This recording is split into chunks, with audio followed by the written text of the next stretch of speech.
To all that is chaotic in you, let there come silence. Let there be a calming of the clamoring, a stilling of the voices that have laid their claim on you, that have made their home in you, that go with you even to the holy places but will not let you rest, will not let you live your life with wholeness or feel the grace that fashioned you. Let what distracts you cease. Let what divides you cease. Let there come an end to what diminishes and demeans, and let depart all that keeps you in its cage. Let there be an opening into the quiet that lies beneath the chaos, where you find the peace you did not think possible, and see what shimmers in the storm.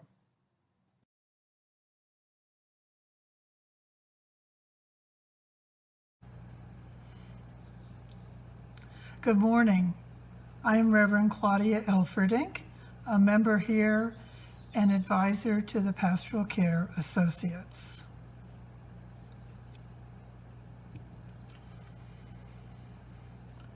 We light this chalice with the words of 20th century Black American poet Lucille Clifton. We are running, and time is clocking us from the edge like an only daughter. Our mothers stream before us, their breasts cradled in their hands. Oh, we pray that what we want is worth this running, and we pray that we're running toward what we want.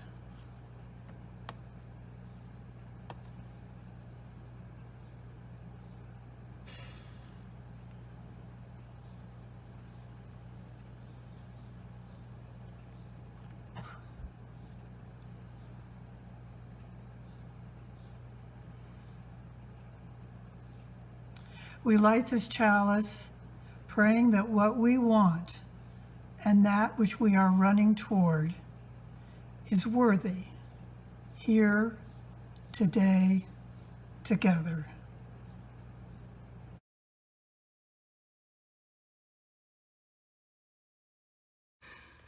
Good morning. Welcome to the Unitarian Society of New Haven's online Sunday service. My name is Pat Trotter, and I am a Pastoral Care Associate.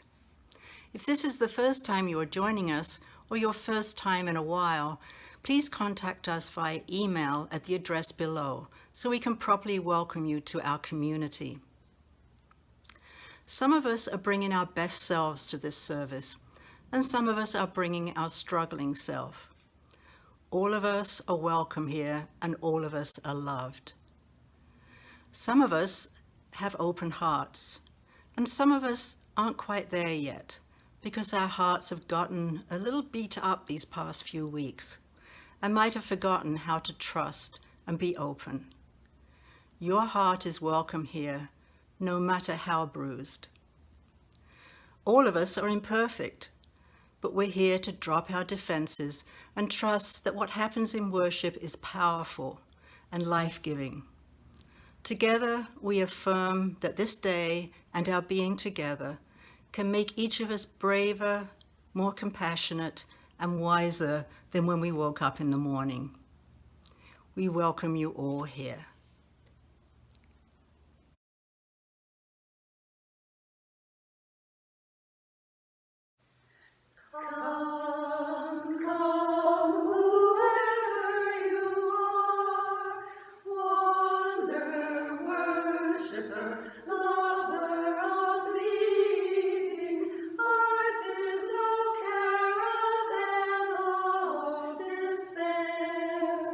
Come,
Good morning.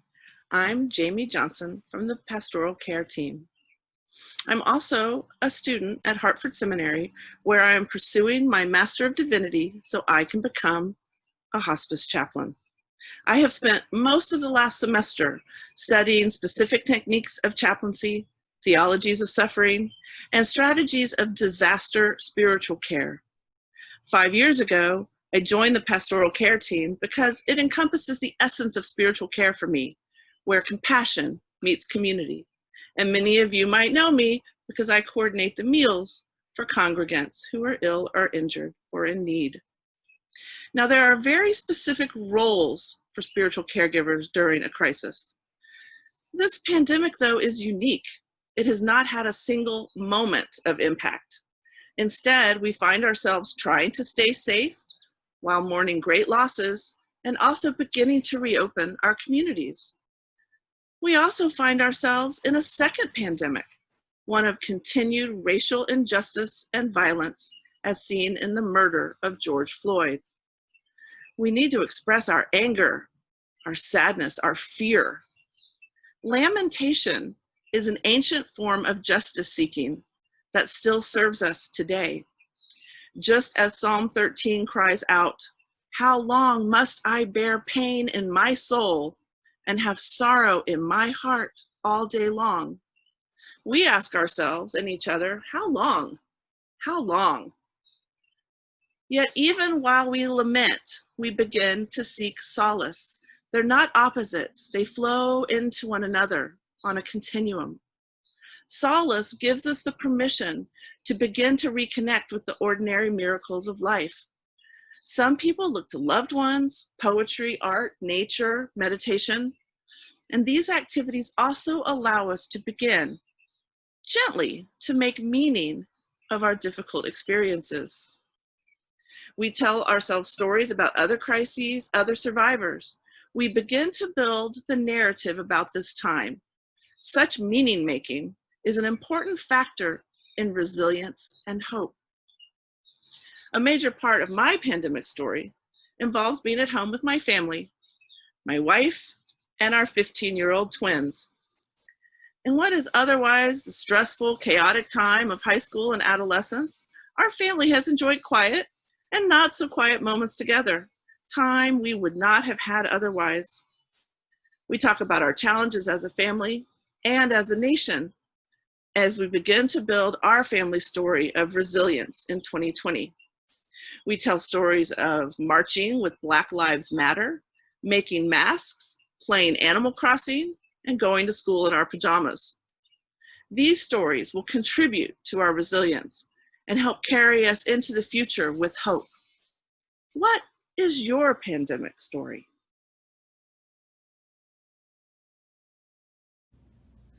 I was raised in a Pennsylvania farming community by a mother who was a caregiver, not just for her family, but for her church community, neighbors, and virtually everyone who crossed her path. She was the youngest in a family of 12, and she and her brothers and sisters all lived long lives. As far back as I can remember, she was always sending meals to shut-ins, as we called them back then. Thanksgiving, Christmas, and Sunday dinners weren't just for our family, but any neighbor or friend who was in need at the time. I can remember homeless people that came through town in the summer stopping by to get a free meal. They sat on the back step and she handed them a plate full of food. Word soon spread about my mom through that homeless hotline. In later years, the caring came by visiting folks in the hospital or nursing homes. She went 2 evenings a week to visit and spread cheer. My sister and I would join her whenever we could. And always she wrote cards and sent letters to anyone and everyone when they needed support and care. Probably one of the most important ways I learned to spread cheer and care was through music. I would spend an hour singing, moving, playing rhythm instruments with folks who were living in various daycare or nursing home settings.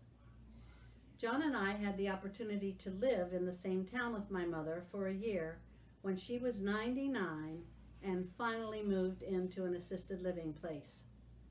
I arranged to have a sunshine music session each month in her new digs when I was there. It helped with her transition to the place and my transition being in the old homestead without her. And it was my way to give back to my mother. When I retired as music director from USNH in 2017, after a 45-year tenure, I looked for a new niche here in the church for myself. Given my upbringing, it was natural for me to join the Pastoral Care Committee. John and I have so many friends and connections with the people at USNH. We sing in the choir and have had such wonderful adventures here for so many years. I wonder what my mother would be doing in a setting such as the one we are in today.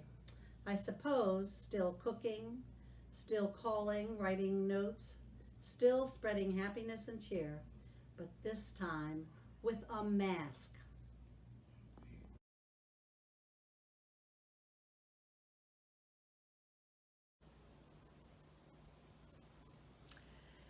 The essence of pastoral care is offering solace to others. The writings of Dag Hammarskjöld, the Secretary General of the UN, have offered me much solace throughout my life. This morning I am reading his last journal entry. He died 3 weeks later in a tragic plane crash while on a vital peacekeeping mission. August 24, 1961. It is a new country in another world of reality. Then days. Or did I live there before day was? I awoke to an ordinary morning with gray light, reflected from the street, but still remembered the dark blue night above the tree line, the open moor in moonlight, the crest in shadow. Remembered other dreams of the same mountain country. Twice I stood on its summits. I stayed by its remotest lake and followed the river towards its source. The seasons have changed, and the light, and the weather, and the hour, but it is the same land, and I begin to know the map and to get my bearings.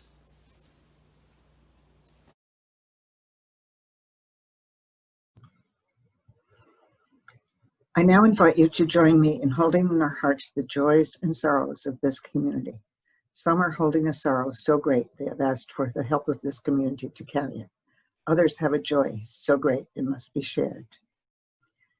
June Schaefer died on the night of June 30th at the age of 89. After a hospital stay with pancreatic cancer, she was able to return home and to be with her husband David and her daughter Margaret.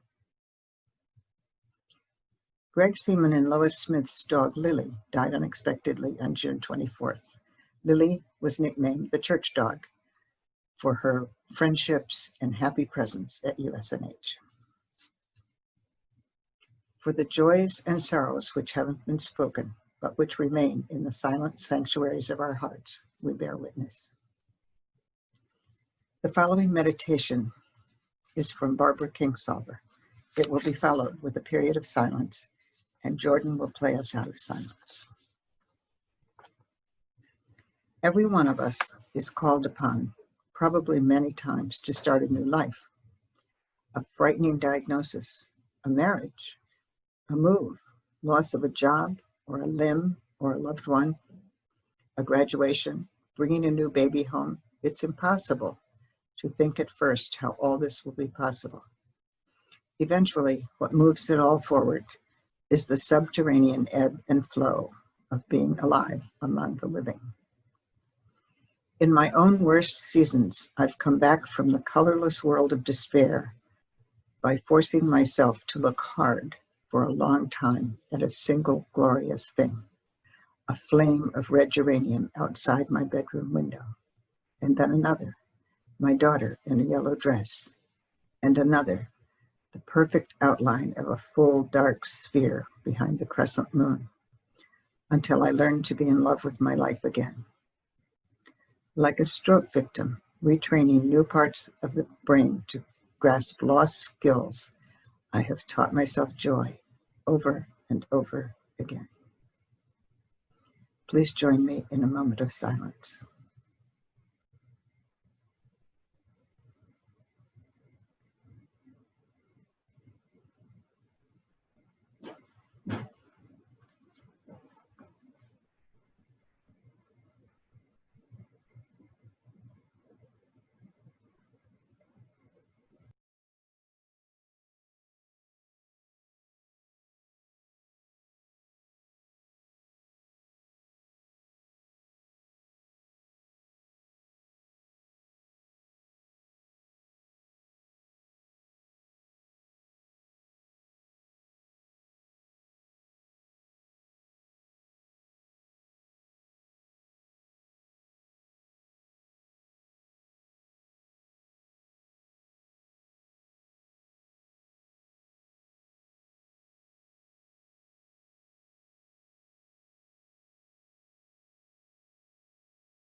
We have so much to be grateful for, and we have so much to offer to each other.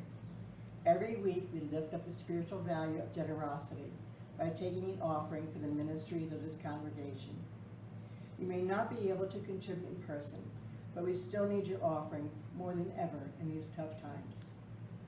While you listen to music, you can go to the address here, or you can go to our website at usnh.org. Your contributions will be gratefully received. Thank you.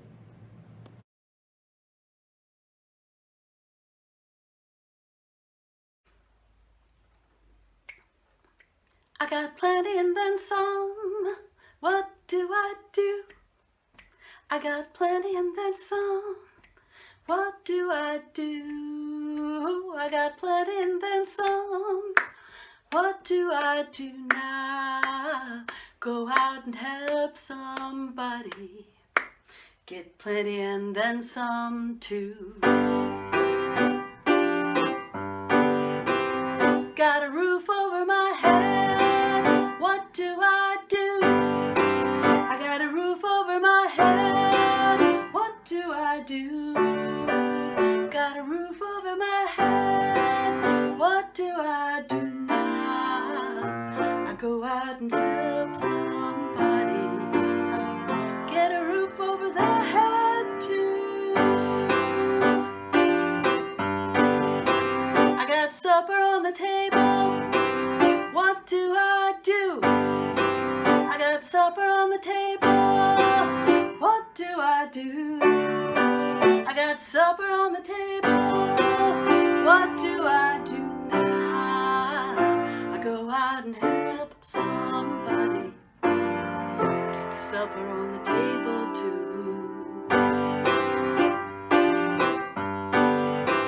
'Cause I got to give, I got it to give. When you have enough to give away, it's the only way to live. I got it to give, I got it to give. When you have enough to give away, it's the only way to live. Going up to heaven, what do I do? I'm going up to heaven, what do I do?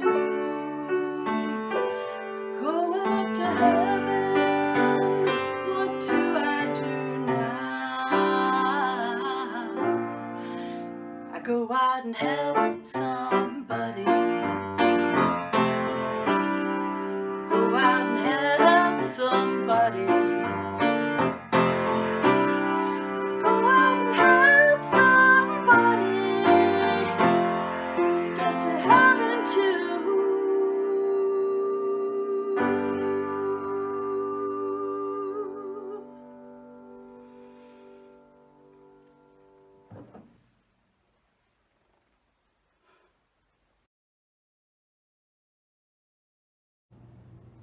Hello, my name is Kathy Jackson.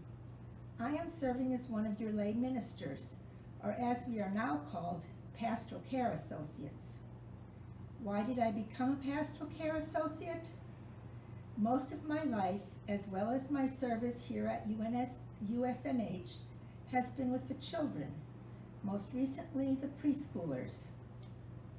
When I was approached about being a lay minister, I decided to stretch myself and provide service to our elderly congregants. What I appreciate the most is the relationships I've been able to develop because of the long-term commitment. Not all of our care is given only to the elderly, but in my case, my congregants have been elderly. I remember the first woman to whom I was assigned. She was a resident in the infirmary at Whitney Center. My task was to listen carefully and respond compassionately.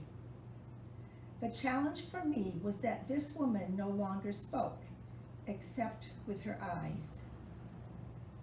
I was able to find a series of books in the Whitney Center Library that I read to her. These books follow different Amish families living in Pennsylvania.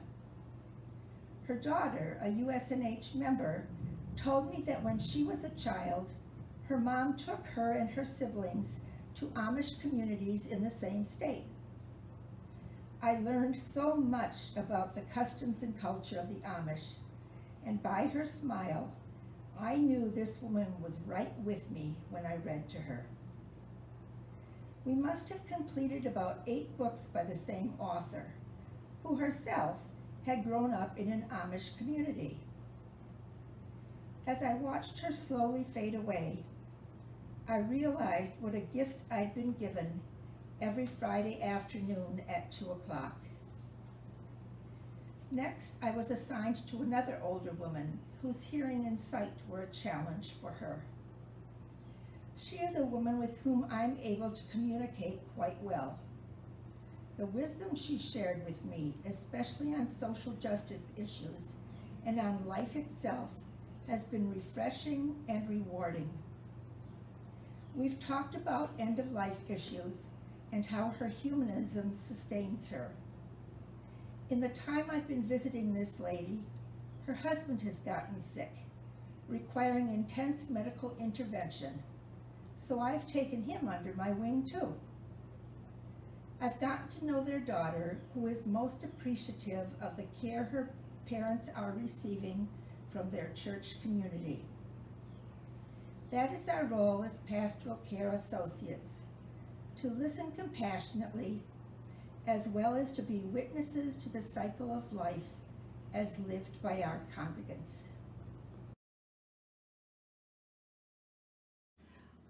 Hi, I've been a pastoral care associate at USNH for over a decade now, and I love to laugh. I've been visiting a woman for 5 years who lives in a 3rd floor apartment with balcony at Ashlar Village. You won't know her.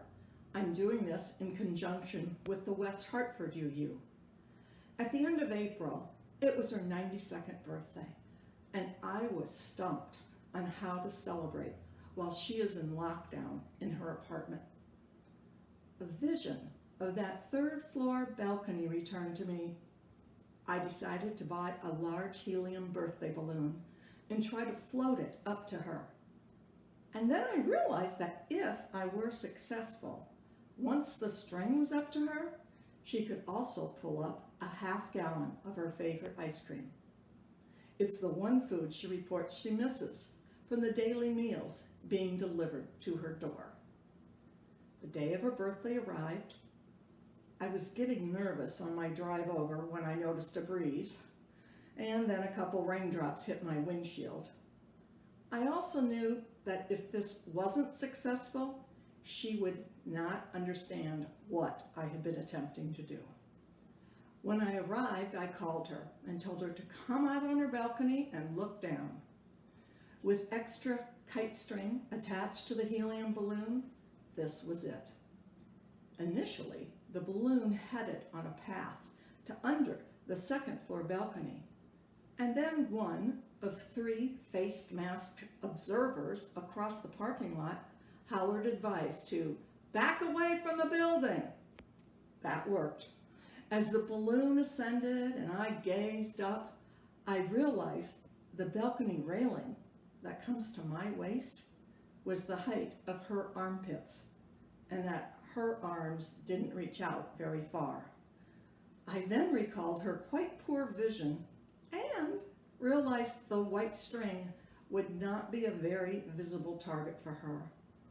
The balloon sailed up beyond her balcony and out of her reach. I slowly lowered it again, and at the perfect moment, a gentle breeze brought it up against her. I yelled with joy at her catch. The observers shouted happy birthday and clapped. I tied the end of the kite string to the handles of the gift bag containing the ice cream and instructed her to pull it up. I watched as she determinedly pulled. Her progress was slow, and as the bag cleared the 2nd floor, she paused and asked, "How much farther?" But her efforts were successful. We laughed. This was the most joyful thing I did during lockdown.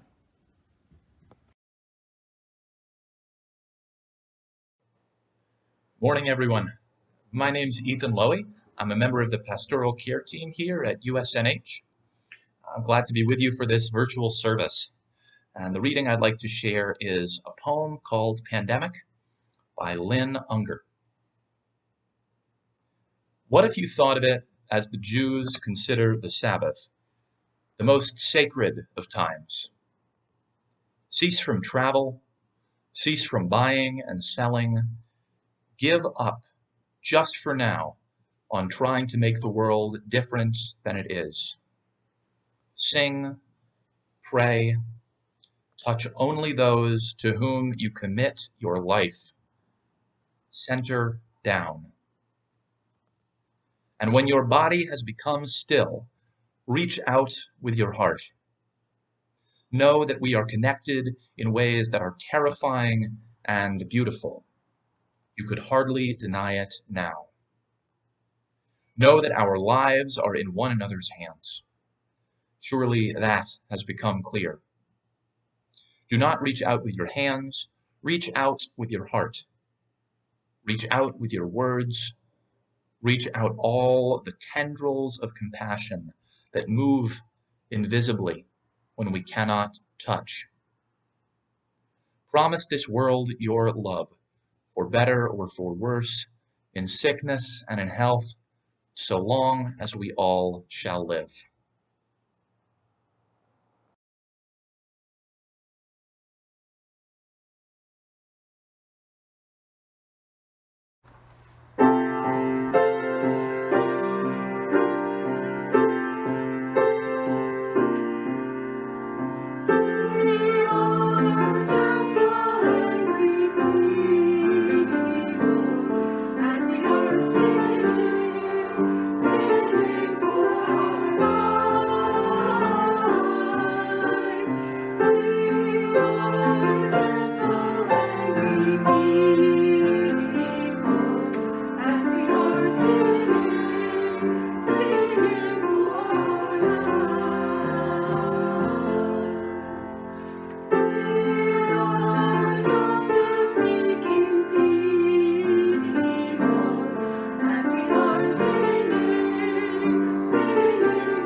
Please join me as we say together our chalice extinguishing words on the screen. We extinguish this flame, but not the light of truth, the warmth of community, or the fire of commitment. These we carry in our hearts, until we are together again. We have come together to embody what has worth in our congregation, worth-ship. Our worship today is over. Let our service begin.